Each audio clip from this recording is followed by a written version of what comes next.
Praise Lord, praise Lord, praise Lord. Hallelujah, hallelujah, hallelujah. सबको जय मसीह की। परमेश्वर, हमारा परमेश्वर, सारे जगत का परमेश्वर, सारी सृष्टि का परमेश्वर, जेएन बाजवा का परमेश्वर, विजय बाजवा का परमेश्वर, जीती आंटी का परमेश्वर और सूरज परमानी का परमेश्वर। क्यों कहते हैं हम? क्योंकि हम परमेश्वर के लोगों से मिलते हैं तो प्रसन्नता होती है। हालेलुया। आज के सुसमाचार के लिए परमेश्वर की बेटी प्रार्थना करेगी। सबको जय मसीह की। परमेश्वर आप सबके साथ है और आप सबसे बहुत प्रेम करता है। Hallelujah, hallelujah. महान परमेश्वर, सर्वशक्तिमान ईश्वर, जमीन आसमान दे मालिक ते खालिक, तुहाडा धन्नवाद, तुहाडा शुक्र करदे स्वामी, आज दे सुंदर दिन लई, सुंदर समय लई, सुंदर सुबह लई पिता जी, जो साड़ियां जिंदगियां च बख्शी प्रभु, खुशियां ते आनंद दा दिन बख्शिया, तंदुरुस्ती दिती पिता जी, और अपने कदमां च बैठन लई अपना फजल बख्शिया प्रभु। ये सब तुहाडी दया, तुहाडी किरपा मेरे पिता परमेश्वर, क्योंकि तुहाडी दया ना हुंदी ते प्रभु अज असीं इत्थे ना हुंदे प्रभु। ये तुहाडी दया लई तुहाडी बेटी तुहाडा धन्नवाद, तुहाडा शुक्र करदी स्वामी। सचमुच खुदा जो सेवा बख्शी मेरे पिता जी, वचन देंदे प्रचार करना, उस लिए भी तुहाडा धन्नवाद, तुहाडा शुक्र करते हैं। हुण तुसीं अपने वचन दे अनुसार साडे विचकार आओ और वचन पढ़ने प्रचार करने साडा मुंह बन के बोलो पिता जी, ताकि तुहाडा दिता वचन तुहाडी इच्छा के मुताबिक मेरे पिता परमेश्वर दुनिया की शोर तक पहुँचे। तुहाडा धन्नवाद, तुहाडा शुक्र करते हैं स्वामी। प्रार्थना सुनने लई प्रार्थना प्रभु जीसस के समर्थी ते पवित्र नाम विच मंग लैने, आमीन, आमीन। Hallelujah, hallelujah. जोर से बोलो हालेलुया। अब सुनिए, परमेश्वर, हमारा परमेश्वर, सबका परमेश्वर, वो चेतावनी दे रहा है, चेतावनी देता भी है कि रूढ़िवादिता को मत अपनाओ। हालेलुया। हमने जितने लोगों के नाम लिए, हमारा इनसे कोई रिश्ता नहीं है, कोई पूर्वजों का लेना देना नहीं है, कोई संसारिक नाता नहीं है, बल्कि इन लोगों से हमारा परमेश्वर ने नाता जोड़ा। जेएन बाजवा के द्वारा हमारे अंदर परमेश्वर ने वचन का बीज बोया और विजय बाजवा के द्वारा उस वचन के बीज को पानी दिया गया। और जीती आंटी, जो हमारी बहन भी है, जीती आंटी हम उसको प्यार से बोलते हैं, उसने ये बताया कि रिश्तेदारियां क्या होती है।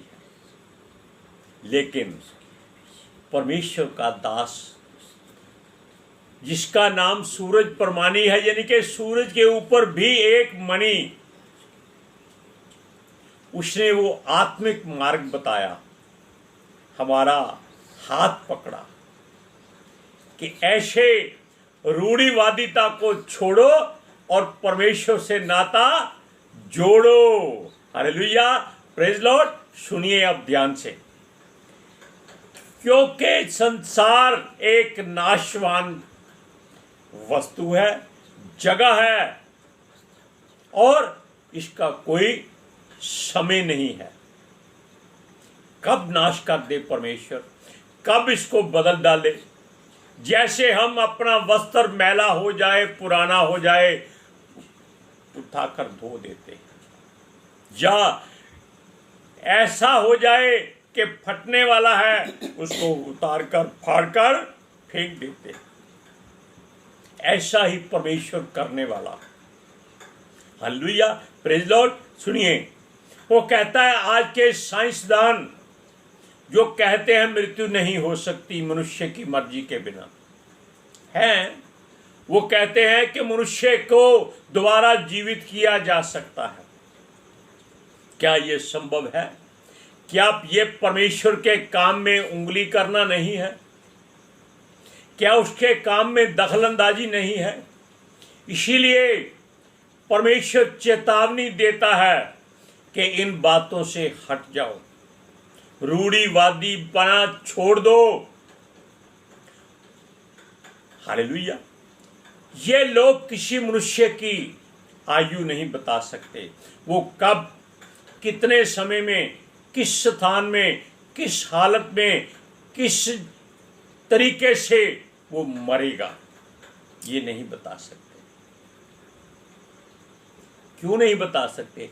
क्योंकि ये काम परमेश्वर के हाथ में है और किसी के हाथ में नहीं। हालेलुया। सुनिए, हम आपको सच्ची बात बताते हैं। पंडित, शास्त्री, नजूमी, ज्योतिषी, संसार के सारे ग्रंथों के ज्ञाता ही कहेंगे, जिनको सब जुबानी याद होता है, हर ग्रंथ। वो कहते हैं हमारे पूर्वजों ने ये ग्रंथ लिखे हैं, हमको ये याद करने हैं। यानी कि वो ही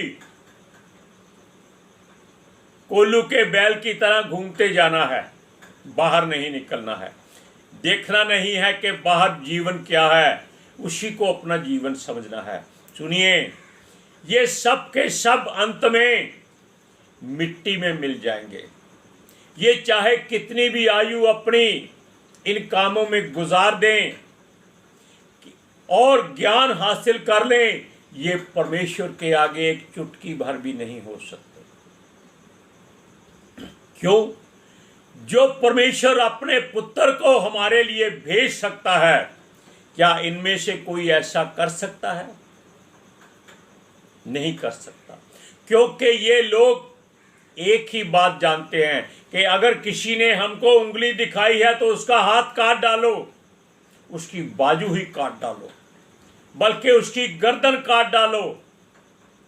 लेकिन परमेश्वर कहता है उसको क्षमा कर दो, माफ कर दो, उसके लिए दुआ करो कि परमेश्वर इसको ज्ञान दे कि जीवन बहुत कीमती है, क्योंकि राह, सच्चाई और जीवन यीशु मसीह है और कोई नहीं है। बाकी केवल आटे की चक्की की तरह आपको पीसते जा रहे हैं। आटा बनने के बाद भी वो शंका में है कि आटे में कोड़कू है, वो उसको फिर पीस देते, खाते नहीं। सुनिए, ये कहते हैं कि मरने के बाद मनुष्य पंच तत्व में लीन हो गया है। हो सकता है सच बोलते हो। ये पंच तत्व क्या होता है? ये वो 5 चीजें हैं जो परमेश्वर ने मिलाकर एक मनुष्य तैयार किया है। आग, हवा, पानी, मिट्टी, रोशनी। और आग, हवा, पानी, मिट्टी और रोशनी, और तो कुछ नहीं हो सकता। इन्हीं चीजों में मनुष्य वापस मिल जाता है, तो फिर इनका क्या है? वो तो परमेश्वर का ही सब कुछ दिया है। फिर ये लोग क्यों उसकी मरने के बाद पूजा करते हैं?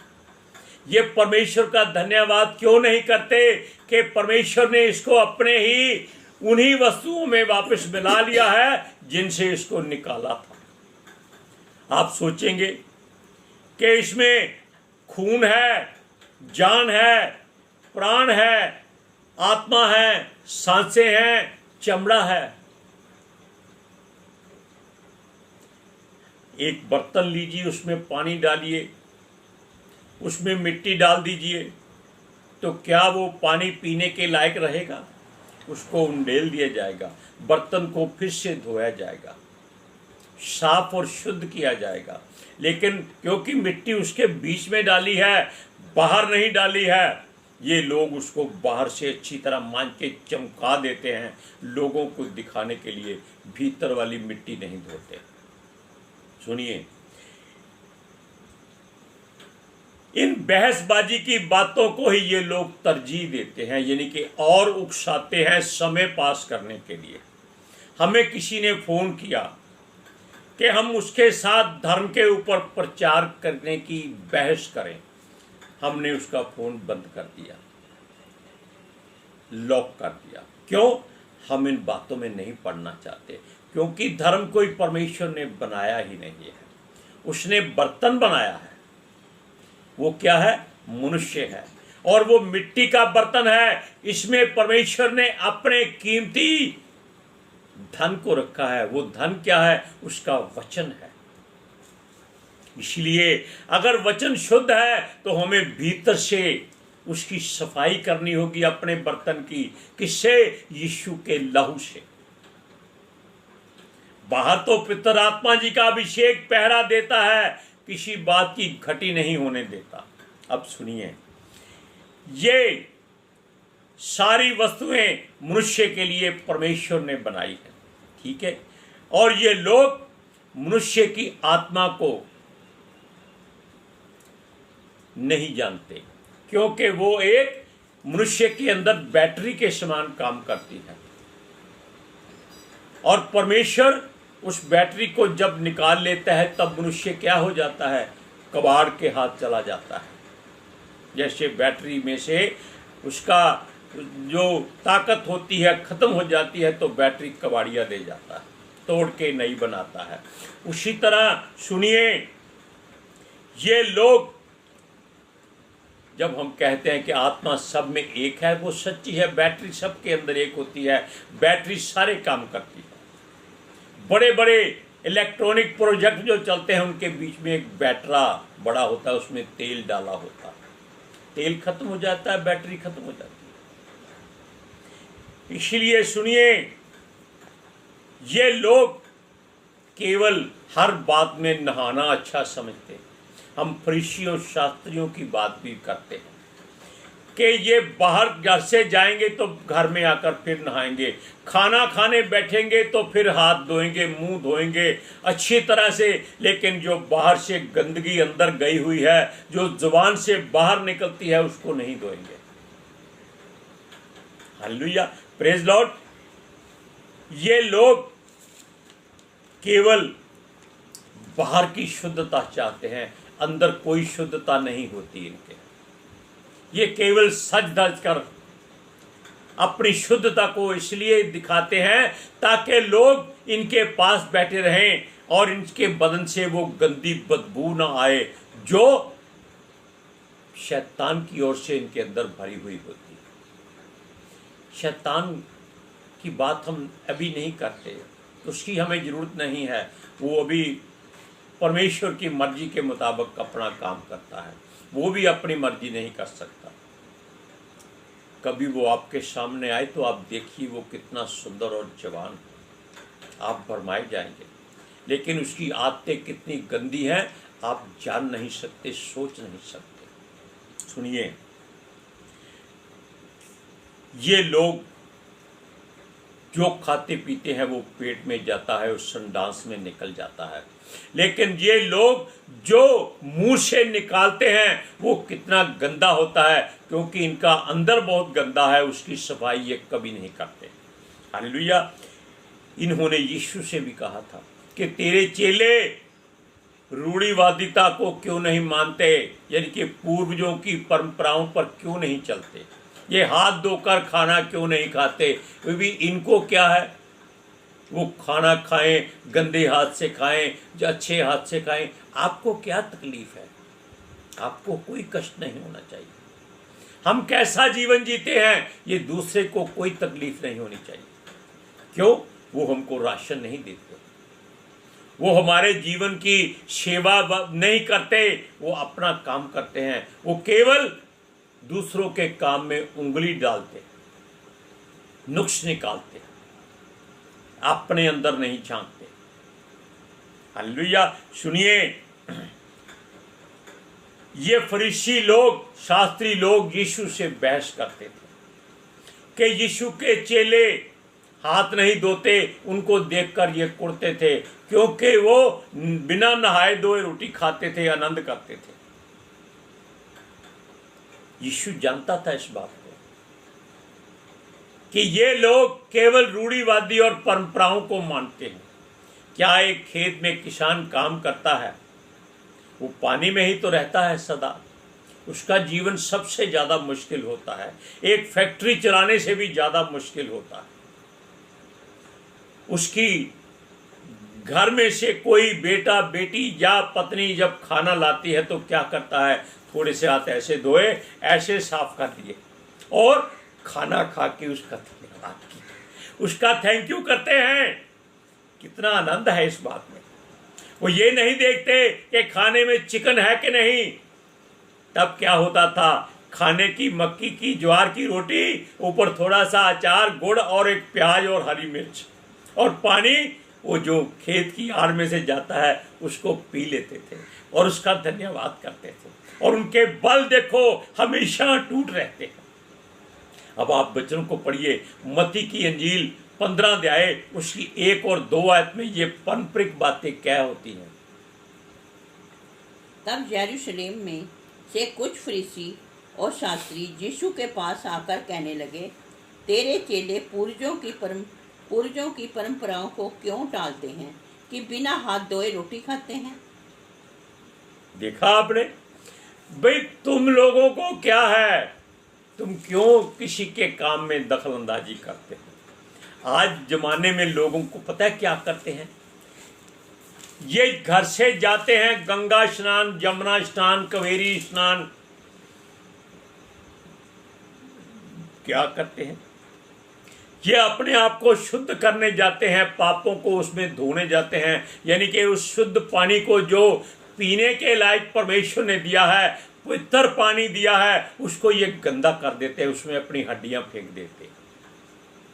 फिर भी वो नदी इनको कुछ नहीं कहती, वो उसका धन्यवाद करती है कि तेरे बच्चे आए तो हैं। सुनिए, लेकिन इन लोगों की आंखें कितनी गंदी होती है, हमने खुद अब देख लिया। ये नहाते हैं लेकिन दूसरों की बहू बेटियों को ऐसे देखते हैं।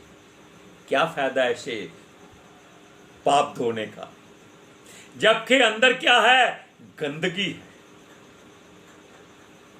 सारे रास्ते में गालियां निकालते जाते हैं और वहां जाकर डुबकियां लगाकर, लेकिन अगर ये नमान कोड़ी की तरह डुबकियां लगाएं तो इनका कोड़ दूर हो जाए।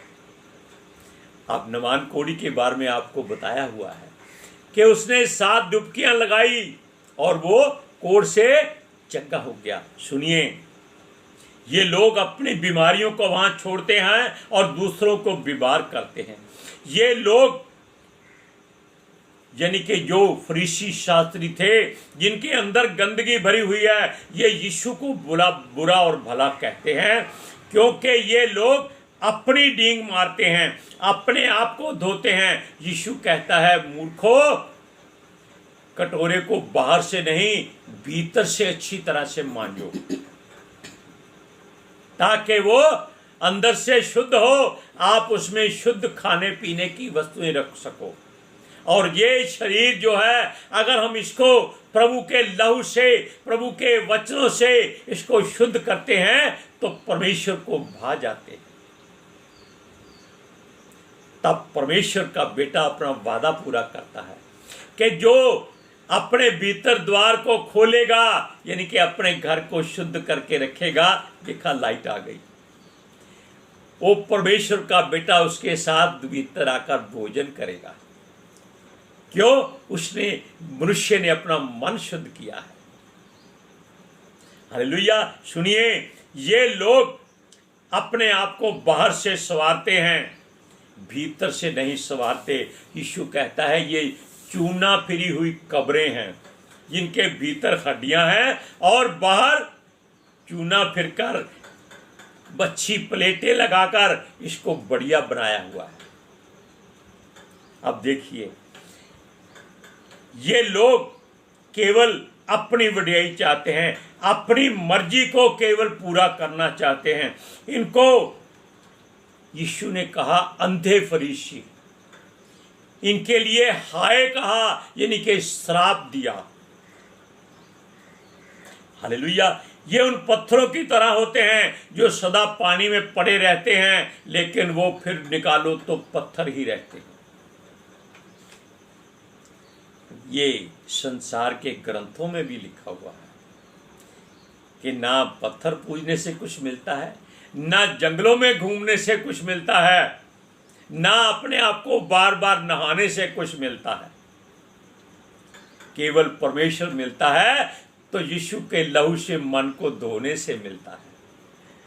हालेलुया। सुनिए, ये अपनी कठोरता को नहीं छोड़ते, ये बाहर सुंदरता बढ़ाते हैं लेकिन भीतर गंदगी का ढेर लगाते हैं।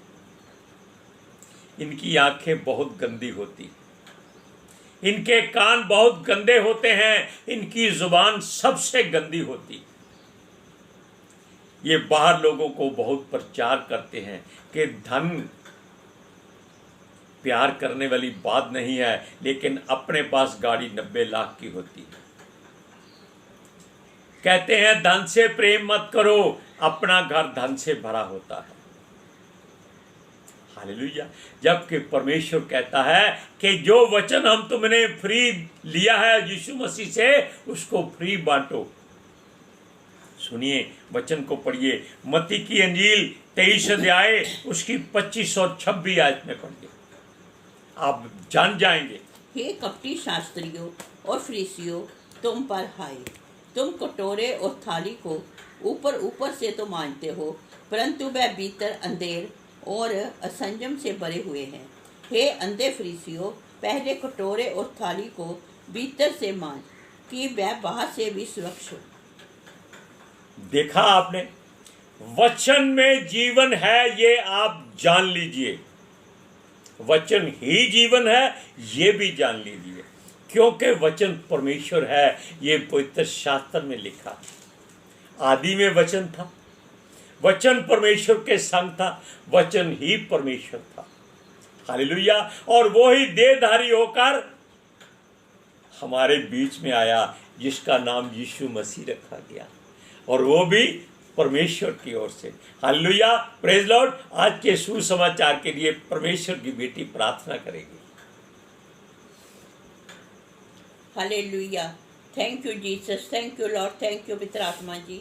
ਤੁਹਾਡਾ ਧੰਨਵਾਦ, ਤੁਹਾਡਾ ਸ਼ੁਕਰ ਕਰਦੇ ਸੁਆਮੀ, ਸਾਡੇ ਵਿਚਕਾਰ ਆਉਣ ਲਈ, ਵਚਨ ਪੜ੍ਹਨੇ, ਪ੍ਰਚਾਰ ਕਰਨੇ, ਸਾਡਾ ਮੂੰਹ ਬਣ ਕੇ ਬੋਲਣ ਲਈ ਪਿਤਾ ਜੀ, ਤੁਹਾਡੀ ਬੇਟੀ ਹਿਰਦੇ ਤੋਂ ਤੁਹਾਡਾ ਧੰਨਵਾਦ, ਤੁਹਾਡਾ ਸ਼ੁਕਰ ਕਰਦੀ ਸੁਆਮੀ। सचमुच खुदा ਤੁਹਾਡਾ ਦਿੱਤਾ ਵਚਨ ਤੁਹਾਡੀ ਇੱਛਾ ਦੇ ਮੁਤਾबिक ਮੇਰੇ ਪਿਤਾ ਪਰਮੇਸ਼ਵਰ ਦੁਨੀਆ ਦੀ ਸ਼ੋਰ ਤੱਕ ਪਹੁੰਚੇ, ਲੋਕ ਸੁਣਨ ਔਰ ਸੱਚਾਈ ਨੂੰ ਜਾਣਨ ਔਰ ਸੱਚਾਈ ਉਹਨਾਂ ਨੂੰ ਆਜ਼ਾਦ ਕਰੇ ਪਿਤਾ ਜੀ। ਮੈਂ ਤੁਹਾਡਾ ਧੰਨਵਾਦ, ਤੁਹਾਡਾ ਸ਼ੁਕਰ ਕਰਦੀ ਸੁਆਮੀ, ਔਰ ਤੁਹਾਡੇ ਬੱਚੇ ਹਮੇਸ਼ਾ ਤੁਹਾਡੀ ਸ਼ਾਂਤੀ ਔਰ ਤੁਹਾਡੇ ਅਨੁਗ੍ਰਹਿ ਵਿੱਚ ਬਣੇ ਰਹਿਣ। ਆਮੀਨ। प्रेज लॉर्ड, आमीन, हालेलुया। देखा, ऐसा जोर लगता है। अच्छा सुनिए, अब हम सिर्फ एक बात कहते हैं कि परमेश्वर ने आपको दिमाग दिया है, अकल दी है, आप अपने भीतर की सफाई करें। सबको जय मसीह।